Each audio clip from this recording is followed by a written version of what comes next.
Hello friend, नमस्कार। मैं दिनेश शर्मा। आज का जो टॉपिक है राशि परिवर्तन योग एवं भगवान नाम पर चर्चा। तो ज्योतिष के साथ जो ज्योतिष के उपाय हैं वो भगवान नाम चर्चा में इंक्लूड है। तो जो मुख्य विषय है वो राशि परिवर्तन योग है, भगवान नाम चर्चा उपाय के रूप में है। ठीक है, तो आगे बढ़ते हैं। ये मेरा नंबर है, कुंडली विश्लेषण के लिए आपको इसी नंबर पे कांटेक्ट करना पड़ेगा। और मुख्य जो बात मैं करना चाहता हूँ वो राशि परिवर्तन पे। ये एक जातक की कुंडली है जो इंजीनियरिंग का किया हुआ, बीई किया हुआ है और एक प्राइवेट कंपनी में सरकारी सलाहकार है। प्राइवेट काम है लेकिन सरकारी सलाहकार है। गृह मंत्रालय, सुरक्षा मंत्रालय का टेक्नोलॉजी में एक्सपर्ट है, सलाह देता है सरकार को। ठीक है, इस जातक की से संपर्क हुआ, इसकी कुंडली जब बाँचे तो इसकी कुंडली में राशि परिवर्तन योग दिखा जो बड़ी रुचि पैदा करता है। क्यों राशि परिवर्तन पे मैं अभी काम कर रहा हूँ और जो कुंडली आती है उसका संग्रह भी करता हूँ और देखते हैं कि यार ये राशि परिवर्तन का मतलब क्या होता है, सही में ये क्या रिजल्ट देता है। तो इस कुंडली में देखो स्पष्ट रूप से शनि और गुरु का राशि परिवर्तन हो रहा है। कैसे हो रहा है, ऐसे समझो इसको। ये शनि यहाँ पे आ गया, ठीक है, और यहाँ का जो गुरु है ये यहाँ आ गया, ठीक है। तो ये दोनों में राशि परिवर्तन हो गया। अब नियम ये है कि कहा यह जाता है कि कुछ अनुसंधान से पता लगा है, शास्त्रीय किताबों में तो राशि परिवर्तन के नाम पे बहुत कम दिया है। फल दीपिका में मिलेगा और जातक अलंकार में मिलेगा। इतना कम है कि उससे कोई भी डिसीजन निकाला नहीं जा सकता। ठीक है, तो अब ये राशि परिवर्तन को हम यहाँ समझते हैं कि यदि यहाँ पे ये जो गुरु और शनि का राशि परिवर्तन है इसके क्या फल होंगे। तो जब जातक से स्टडी की गई, पूछा गया, तो जातक ने बड़ा विस्तार से इसको बताया कि एक चीज़ देखो, इस कुंडली में गुरु महाराज नीच के हैं तो क्या वो किसी राजयोग में शामिल होते हैं क्या? हाँ, एक राजयोग में शामिल होते हैं। सस्टेश नीच का हो और लग्नेश लग्न को देखे तो यहाँ सस्टेश नीच का है, ठीक है, सस्टेश गुरु नीच का है और लग्न के शुक्र से वो संपर्क में है, तो एक राजयोग तो इसमें बनता है। ठीक है, ठीक है, जातक की अच्छी खासी स्थिति ठीक ठाक है। अब जब जातक की राहु में गुरु की दशा चली 22 नवंबर 2019 से, ठीक है, तो क्या फल देना चाहिए? 22 नवंबर 2019 से 17 अप्रैल 22 तक राहु में गुरु की दशा चली। तो भाई सिंपल है, राहु में गुरु में तो गुरु के फल आने चाहिए कायदे से। ठीक है, तो लेकिन उसको कोई भी ऐसे भयंकर नेगेटिव फल नहीं आए नीच के होने, गुरु के नीच के होने के। और छठा भाव और थर्ड हाउस के हिसाब से तो बड़ा लड़ाई झगड़ा, कोर्ट कचहरी विवाद, घर में विवाद होने चाहिए कायदे से।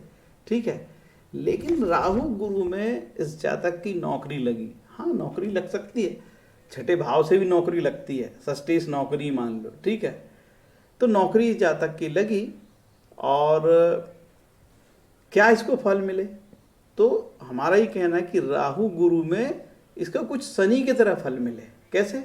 कि शनि छठे भाव में इसको नौकरी दिया और शनि इस कुंडली में सबसे उत्तम ग्रह है। देखो क्या है, चतुर्थेश और पंचमेश हो गए योगकारी है और उसकी दृष्टि कहाँ कहाँ है? तो 8वें भाव में, 12वें भाव में और थर्ड हाउस में। थर्ड हाउस में वो किसको देखता है? थर्ड हाउस में वो मंगल को देखता है। मंगल इस कुंडली का धनेश भी है और बुध को देखता है, भाग्येश भी है। तो मेरा ऐसा मानना है कि इसने जो है गुरु के फल नहीं दिया, शनि के फल दिया, तभी तो उसको नौकरी भी लगी। ठीक है, क्योंकि शनि इसमें योगकारी है, पंचम भाव पद प्राप्ति कराता है, तो इसकी नौकरी लगी। और लेकिन प्रगति धीरे धीरे हुई, ये भी बता रहे कि प्रगति बहुत धीरे धीरे हुई। पढ़ाई के तत्काल बाद नौकरी लग गई इसको और एक सामान्य सी चीजें चलती रही। ठीक है, अब जब जातक की 17 अप्रैल 2022 से शनि की दशा चालू हुई, मुख्य बात अब शनि की दशा, तो शनि की दशा चालू हुई तो शनि की तरफ फल आने चाहिए कायदे से, लेकिन आए गुरु की तरफ फल। क्या क्या हुआ? अब इस जातक की कुंडली में एक और खास चीज देख लो, इसका गुरु उच्च का है नवमांश में, इसको ध्यान रखो भैया। ठीक है, तो इसका गुरु षष्ठेश होके उच्च का है, तृतीयेश होके उच्च का है, पराक्रमेश होके उच्च का है। ठीक है, अब तो नियम तो यही कहता है कि जो प्लानेट लग्न कुंडली में नीच का हो और नवमांश में उच्च का होगा तो अच्छे फल देगा। क्या फल दिया देखते हैं। 17 अप्रैल 22 से 20 फरवरी 2025 तक जातक की राहु में शनि चली, लेकिन फल गुरु की तरह आए। कैसे आए। जातक पूर्णतः आध्यात्मिक हो गया, आध्यात्मिक रुझान बढ़ गया, गुरु दीक्षा लिया, धार्मिक यात्राएं किया, बनारस, केदारनाथ, ओमकारेश्वर और रुद्राभिषेक करने लगा। पहले तो सीखा, खुद करने लगा, रुचि लेने लगा। और इसके बाद राहु शनि के षडाष्टक होने के कारण, देखो राहु यहाँ पे है और शनि यहाँ पे है, इनका आपस में संबंध राहु से गिनेंगे तो ये 8वां है और शनि से गिनेंगे तो 6ठा है, तो ये 6-8 का संबंध हो गया। 6-8 का संबंध काफी घातक होता है। ठीक है, ये 6-8 का संबंध, 6-8 इसको बोलते हैं षडाष्टक होना। ठीक है, ये संबंध बड़े खराब फल देता है। ठीक है, एस्ट्रोलॉजी में तो राहु शनि षडाष्टक थे तो क्या फल दिया। भयंकर सारे पारिवारिक विवाद हुए। चतुर्थेश है भाई, ये चतुर्थेश है तो पारिवारिक विवाद हुए। आर्थिक रूप से तो बहुत अच्छा रहा, क्यों कि ये पंचमेश हो के अति शुभ है और धनेश को भी देखता है। और गुरु की प्राप्ति हुई, गुरु दीक्षा मिला, लेकिन घर में विवाद भी हुए। तो मोटा मोटा इसने गुरु के फल दिया, मैं ये कहना चाह रहा हूं। ठीक है, क्या फल दिया। गुरु के फल दिया। ठीक है, गुरु के कारकत्वों के फल दिया उसने। अब गुरु के फल देगा तो थोड़ा बहुत विवाद भी हुआ, खूब घूमा, ट्रेवलिंग किया छोटी छोटी उसने। ठीक है, खूब छोटी यात्राएं, बनारस गया तो ओमकारेश्वर गया तो ट्रेवलिंग किया उसने। तो राहु शनि में काय के फल आए, गुरु के फल आए। कहना ये चाह रहा हूं सीधी सीधी बात, जब भी किसी ग्रह के राशि परिवर्तन होता है, गुरु शनि नहीं, कोई भी ग्रह का राशि परिवर्तन होता है, तो वो राशि परिवर्तन वाला ग्रह अपनी दशा में परिवर्तित राशि ग्रह के अनुरूप फल देने लगता है। जैसे कि राहु गुरु में उसने शनि के फल दिया और राहु शनि में गुरु के फल दिया। तो ये बात यहाँ खास है। और दूसरी चीज, ये जो षष्ठेश नीच का होके लग्नेश लग्न को देखे, ऐसा सूत्र है पाराशर मुनि का। षष्ठेश नीच का हो, लग्नेश लग्न को देखे तो राजयोग है साहब। तो इसमें षष्ठेश नीच का लग्नेश लग्न को तो नहीं देखता, लेकिन लग्नेश स्वयं गुरु के साथ आ गया यहाँ पे, तो ये भी योग में शामिल हो गया। तो इस जातक की आगे और तरक्की होगी, ये तय है। चूंकि अभी जातक अविवाहित है, इसलिए जातक की संतान के विषय में या परिवार के विषय में हम आगे कुछ नहीं कह सकते। लेकिन हमने जिस कुंडली में भी गुरु नीच का देखा है, उसको संतान भी हुई है और संतान के विषय में कोई परेशानी नहीं हुई है, और गुरु नीच का होने के बाद भी जातक आध्यात्मिक रहता है। तो ये मानना है कि यार गुरु नीच का तो आध्यात्मिक नहीं रहेगा, बिल्कुल गलत बात। यहाँ देखो नवमांश में, इसका जो नवमांश में है गुरु महाराज नीच के हैं, इसको भी हमको जरूर ध्यान में रखना पड़ेगा।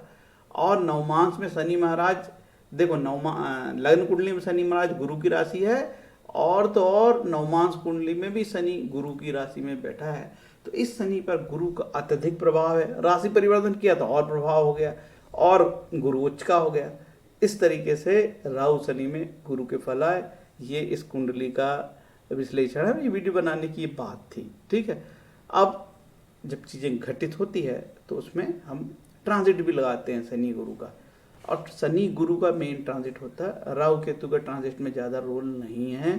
ठीक है, लेकिन ज़्यादातर लोग राहु केतु में पागल होते रहते हैं।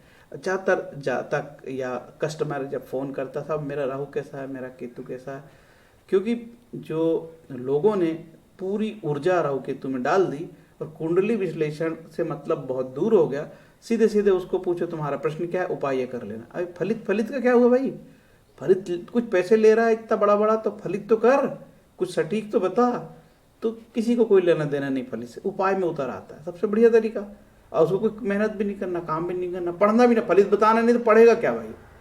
तो इसी तरीके से इस ज्योतिष विद्या में हम अनुसंधान करेंगे तो फलित के आसपास कहेंगे। जैसे कि हमारे गुरु साहब के.एन. राव साहब कहते थे, यार किसी ने 40-50% भी फलित बता दिया तो बहुत है।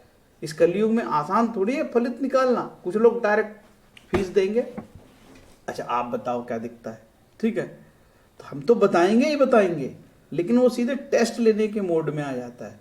अब उसको मैं बोलूँ यार मैं इसलिए नहीं बता पाऊंगा आपको ज़्यादा कि आपकी काल परिस्थिति क्या है, आप इस कुंडली में आप किस घर में पैदा हुए हो, गरीब के घर में पैदा हुए कि संपन्न वर्ग में पियो, रूरल एरिया में पैदा हुए कि ट्राइबल एरिया में पैदा हुआ, वो ग्रामीण क्षेत्र में पैदा हुए या शहरी क्षेत्र में पैदा हुए, घर का बैकग्राउंड कैसा है जिस घर में पैदा हुए, माता पिता की शिक्षा कैसी, आप कितने शिक्षित हो।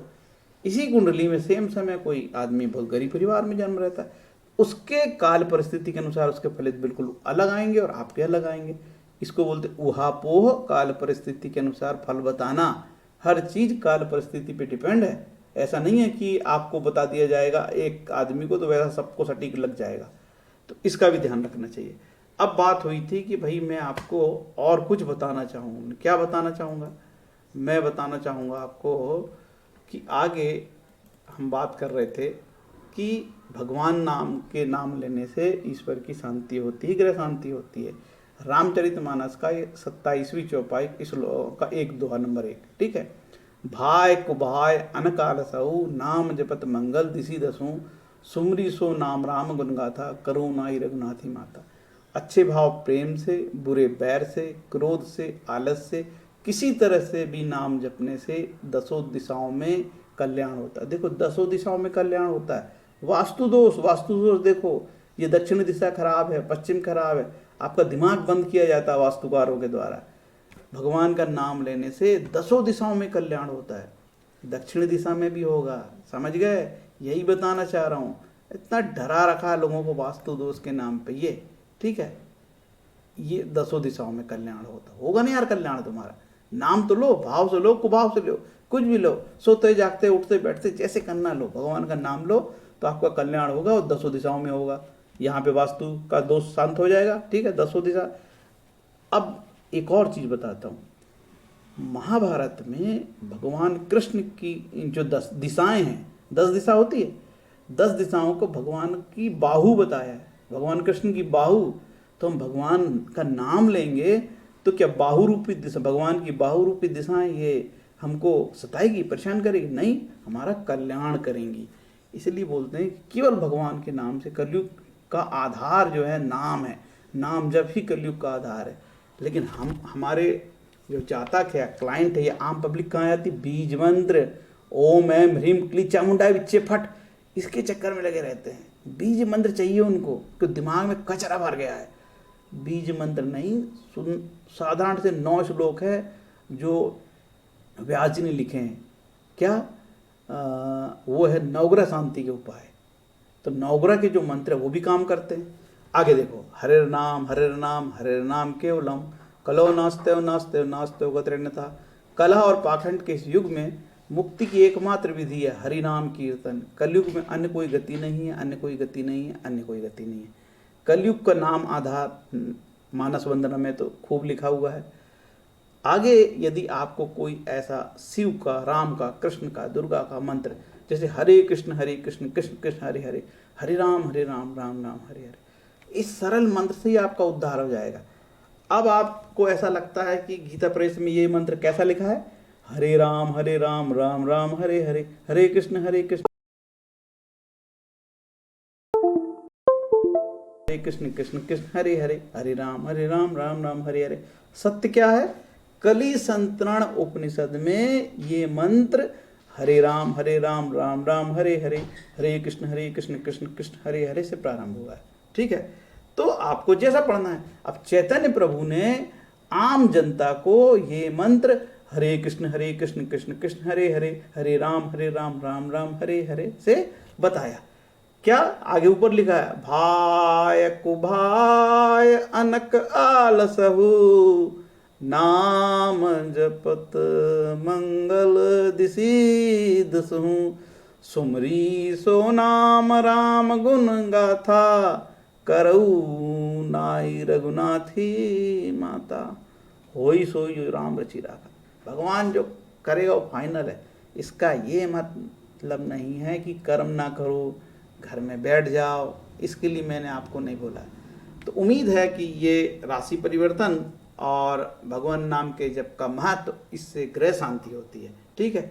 ग्रह शांति करने के लिए भयंकर महंगे महंगे कर्मकांड और ताम झाम और बगलामुखी और जे और वो कुछ की जरूरत नहीं है। कोई काम नहीं आएगा कलयुग में, केवल भगवान का नाम। सच्चे मन से लो। अब ये भाव को भाव के आगे एक चौपाई और मिलती है कि यदि भाव से करो, श्रद्धा से करो, श्रद्धावान, गीता में बोलता श्रद्धावान लभते, श्रद्धा ही धर्म है। श्रद्धा से करने से ज्यादा अचीवमेंट होगी, ज्यादा आध्यात्मिक प्रगति होगी। आध्यात्मिक प्रगति बोल रहा हूं यार, नोट की गिड्डी नहीं बोल रहा हूं, ठीक है। अब श्रीमद् भागवत में 10:88-8 शायद मैं सही हूं, कहता है कि जब मैं किसी पर कृपा करता हूं तो उसका ऐश्वर्य भ्रष्ट कर देता हूं, उसको गिरा देता हूं, पतन कर देता हूं। अरे आप बोलोगे क्या गंदा श्लोक बता रहा है आदमी यार।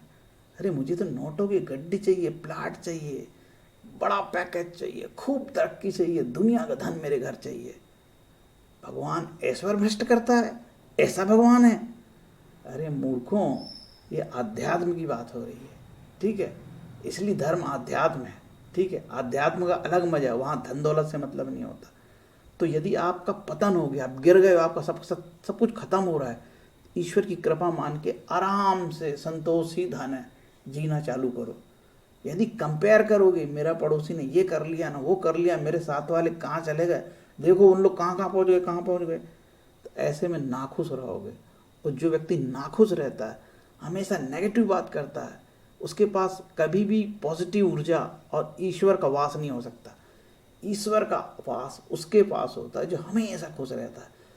एडवर्स कंडीशन में, विपरीत से विपरीत कंडीशन में भी वो शांत बना रहता है। उसका पूरा बिगाड़ा हो जाए, आखिरी सब कुछ क्षण खत्म हो रहा है, तो भी वो अपना पेशेंस, धैर्य बनाए रखता है, किसी से जलता नहीं, संभाव रखता है।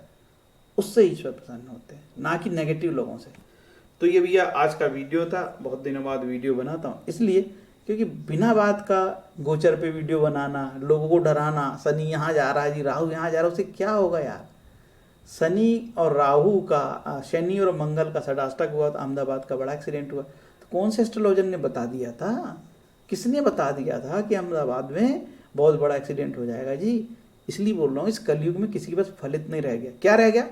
हम लोगों को पढ़ाएं, जूम में 100 लोगों को जोड़ें, ज़्यादा से ज़्यादा पैसे कमाएं और जितनी बकवास करना करें, उठपटांग टाइटल बनाएं, ये सब काम एस्ट्रोलॉजी के हो गए हैं, ठीक है। डराओ लोगों को और मनमौजी, मनमुखी फलित बताते जाओ। अरे 140 करोड़ का देश यार, किसी न किसी पे तो बैठ ही जाएगा, दुनिया भर के तुक्के मारोगे तो, है ना। तो यही सब चल रहा है। इसीलिए कहता हूँ कि ज़्यादा आपका समय खराब है तो पॉजिटिव वीडियो देखो, और भयंकर ही तनाव में हो, गीता पढ़ो, रामचरितमानस के पाठ करने से भी ग्रह शांति होती है, और वास्तु, जितने घर के वास्तु दोष है सब खत्म होते हैं। लेकिन ये सस्ती दवा है, सस्ती दवा आपको चाहिए नहीं, आपको एंटीबायोटिक चाहिए, महंगा इंजेक्शन चाहिए, बड़ा हॉस्पिटल चाहिए, अच्छी डॉक्टर की फीस चाहिए, तब लगेगा कि मेरा उपचार हुआ। बहुत सारे टेस्ट चाहिए, तब आपको लगेगा कि नहीं अब मेरा उपचार हुआ है। तो मैंने तो बड़ी आसान बात बता दी, रामचरितमानस का पाठ करने से भी ग्रह दोष और ग्रह शांति, वास्तु दोष खत्म होते हैं, ठीक है। लेकिन कैसे पढ़ोगे रामचरितमानस? अवधि में दिया है दोहे, ठीक है, और छप्पा है। तो अवधि में आपको नहीं पढ़ना तो हिंदी पढ़ो, 5 पेज पढ़ो, फिर 5 पेज 2 पेज पढ़ो, निशान लगा कर पढ़ो, अगले दिन दूसरे पढ़ो, तीसरे दिन। देखो यार, मैंने क्या बोला, भाग हुआ है, नहीं ना आए हो तो कोई हनुमान जी डंडा लेके नहीं आ रहे ना, राम जी डंडा लेके आ रहे, क्यों रे दुष्ट, नहीं ना आया है और रामचरितमानस को हाथ लगाए तो कुछ नहीं होगा। भाय को भाय अनक आलसहु, नाम जपत मंगल दिशी दसु। भाई को भाई, जैसी अवस्था में हो, अच्छे से बुरे से, सवाल भगवान के नाम जप का है, ठीक है। इससे ग्रह शांति होगी। इतने सरल उपाय को कलयुग में लोग हल्के से लेते, उनको चाहिए दूसरे कठिन उपाय, बगलामुखी, ठीक है। रात को 12 बजे ऐसे करना, ऐसे करना, ऐसे करना, ऐसे करना, ठीक है। और जो कुत्ते को रोटी देना, अरे कुत्ते को रोटी देना, गाय को रोटी देना, ये तो उपाय सबको ही करना चाहिए। इसको बोलते जीवेर सेवा।